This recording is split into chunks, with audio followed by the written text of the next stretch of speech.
Hello everyone, this is your Bollywood spy यानी कि RJ Divya सोलगांव। इस वक्त मेरे साथ मौजूद है हम सबके चाहिए मैडी यानी कि आर माधवन। थैंक यू भाई साहब। Maddy, you know can I call you Maddy? Of course. So you know trailer जब देखा रॉकेटरी का, इट्स लाइक गूज़बम्प्स। सबसे पहले तो जैसे वो खत्म होता है ना लास्ट का shot, I am still getting goosebumps. इतना मतलब गला भर गया, लंप आ गए। बट आपसे जानना चाहूंगा फीडबैक्स एंड रिएक्शंस कैसे रहे? आज देखिए, जब मैं फिल्म बना रहा था मैं बहुत डरा हुआ था क्योंकि मैंने कभी डायरेक्शन की नहीं।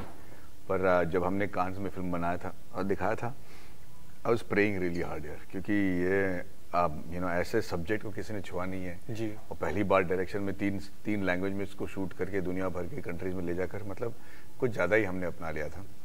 पर कांस में जब लोगों ने ताली बजाई 10 मिनट तक, और जो भी ट्रेलर देख के हमें रिएक्शन सिर्फ पब्लिक से नहीं, खास करके मीडिया से मिल रहा है, उससे हम बहुत आई एम वेरी हैप्पी यार। I hope that it translates into money. Of course it will.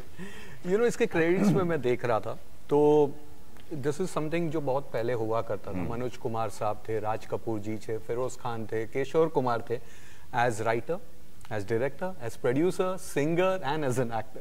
So how tough was it for you to do, because इतने सालों तक किसी ने किया नहीं and finally it's happening?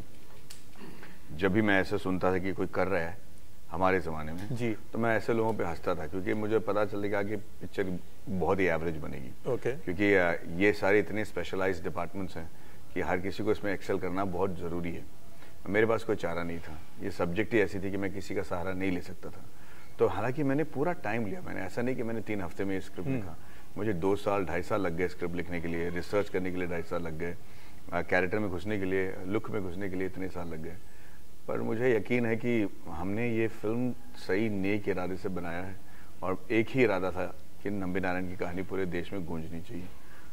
तो कामयाबी तो के बारे में तो पता नहीं, लेकिन जो फिल्म हम बनाना चाहते थे वो हम बना पाए हैं। So you know also this movie reunites Simran and you. जिन्हें नहीं पता उन्हें बताना चाहूँगा द हिंदी फिल्म ऑडियंस के, you guys have worked into 2 legendary films, one by K Balachander sir and one by Mani Ratnam sir, और इतने सालों के बाद आप दोबारा वापस आए। तो वो उस दौर की कुछ मेमोरी स्पेशल, या कौन सी फिल्म उनमें से आपकी करीब थे दिल की? I think Kannathil Muthamittal was a good film, and Balachandra के साथ जो हमने फिल्म की थी that was his last film with us, and दोनों स्पेशल है। But Simran is a great actress, but ये कहना कि वो फिल्म की हीरोइन है वो गलत होगा, क्योंकि वो एक्सपेक्टेशन से लोगों को जाना नहीं चाहिए। But you are there, both are working together, watching both of you together, it's again a complete privilege to work with her. So also मैंने कहीं पढ़ा था कि आपने इस फिल्म के रोल के लिए अपना जबड़ा तोड़वाया था। ये क्या है? ये हिंदी में सेंसेशन? ये हमने अपने दांत की जो शेप्स हैं उसको चेंज कराया। बालों को जो है 14 घंटे सीट पर बैठकर हमें 14 घंटा बैठना पड़ता था, ताकि वो बाल सफ़ेद दिखे और एकदम कंफर्टेबल और रियल दिखे। हम ये चाह रहे थे कि लोगों को किसी भी चीज़ को लेकर शक ना हो, क्योंकि हमने जो कहानी बताई है वो बिल्कुल सही है। तो लुक में अगर हमने कॉम्प्रोमाइज़ कर दिया तो लगेगा कि कहानी भी झूठ है। बट उसके बाद एनर्जी कहाँ से लाते थे इतना 14 घंटे करने के बाद एंड एवरीथिंग? आई रिमेंबर धर्म जी ने एक बार बताया था कि रजिया सुल्तान में वो रोज एवरीडे अपने आप को ब्लैक पूरा पेंट करते थे, मतलब मेरी एनर्जी खत्म हो जाती थी। 14 आवर्स। तो वो 3 दिन तक मुझे करना पड़ा, but it was worth it. Okay. Also जो ट्रेलर से अगर देखें तो आपने कई फॉरेन लोकेशंस पे शूट किए, कुछ अनसीन लोकेशंस दिख रहे हैं इंडिया के भी, जो ऐसी जगह है जहाँ पे हमने कभी देखी नहीं है। तो कितना ये काफ़ी टफ हुआ रहेगा आपके लिए? भाई साहब, मैं वही कह रहा हूँ ना कि अगर मुड़ के देखता हूँ तो लगता है कि बिल्कुल बेवकूफ़ी है, ऐसा हो ही नहीं सकता कि हम लोग सर्वाइव कर जाएं। पर आज तक मुझे ये याद नहीं आ रहा कि सबसे टफ पार्ट क्या है। मेरे को अगर सच बताना हो तो ये जो पब्लिसिटी का जो दौर चल रहा है ना अभी, ये मेरे लिए सबसे टफ है, क्योंकि मेरे साथ अगर कोई और प्रोड्यूसर होता, डायरेक्टर होता, एक्टर्स होते, नंबी नारायण साहब होते, तो ये ना मेरा काम आसान हो जाता, क्योंकि मैं सिर्फ एक डिपार्टमेंट के बारे में बात करना होता। अब तो मैं मतलब सब कुछ अपने आप पे संभाल रहा हूँ, तो मुझे लग रहा है कि ये थोड़ा ज़्यादा हो गया मेरे लिए। पर इसके अलावा फिल्म बनाते समय मुझे कोई तकलीफ नहीं हुई। तो मैडी कितना रिसर्च टाइम गया था? बिकॉज हमारे यहाँ पे एक और प्रॉब्लम ये है कि हम आजकल ये पिछले 10 सालों से बायोपिक का दौर तो चल रहा है, फेज चल रहा है, लेकिन बहुत कम फिल्में होती है जो क्रॉस चेक करती है, डिटेल में जाते हैं, यू नो कितने सालों से लिखते आते हैं। बाकी की मैक्सिमम फिल्में सिर्फ कैश इन करने की या पॉपुलैरिटी पे कैश इन करने की कोशिश करते हैं। ये फिल्म में जो भी दिखाया गया वो बिल्कुल सही है, हकीकत है। हमने रिसर्च किया है, और नंबी नारायण जिसके बारे में ये फिल्म बनी है वो हमारे साथ हैं, तो आप बोलेंगे कि ये सही है कि गलत है।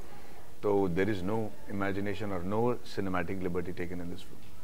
So ट्रेलर जब शुरू होता है तो you and Shahrukh Khan in one frame, it's like for people like us it's like treat, oh my god watching both of them together. Tamil वाले में देख रहे सूर्या के साथ आप है, तो ये कैसा था, हाउ डिड यू, मतलब क्या हुआ था सर, कुछ बताइए। खान साहब को एक कहानी मैंने बताया था when we were in zero जी, और शूटिंग वाज जीरो, और उनके बर्थडे पे जब मैं उनसे मिलने गया 6-7 महीने के बाद, उन्होंने कहा कि यार वो कहानी मुझे याद है, मुझे फिल्म करनी है, मुझे एक रोल दो।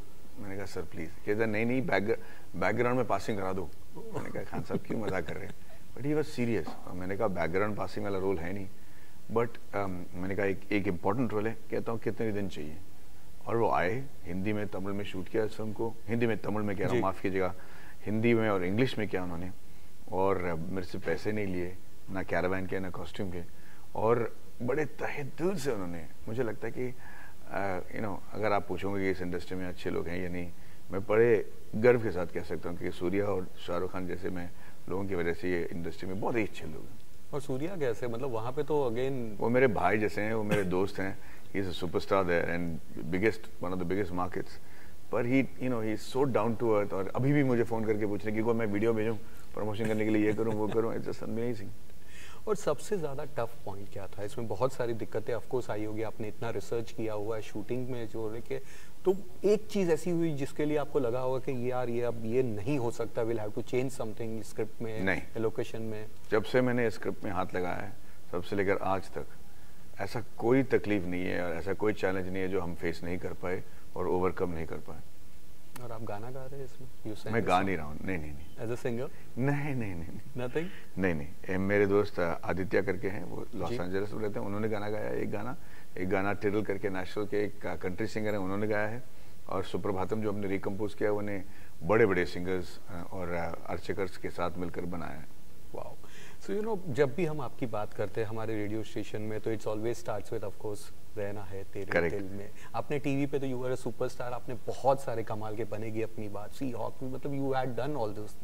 तमिल में आपने आई थिंक आपकी मणि सर के साथ फिल्म आ चुकी थी, मेनन सर के साथ आ गई थी, एंड देन यहाँ पे ये फिल्म रिलीज हुई थी, everybody was in love with Maddy. आज जब मुड़ के देखते हैं तो गाने से लेके फिल्म, वो जो आपका माधव शास्त्री वाला जो चिकन वाला जो शॉट है, that's become like an iconic shot, क्या यादें आती है सर?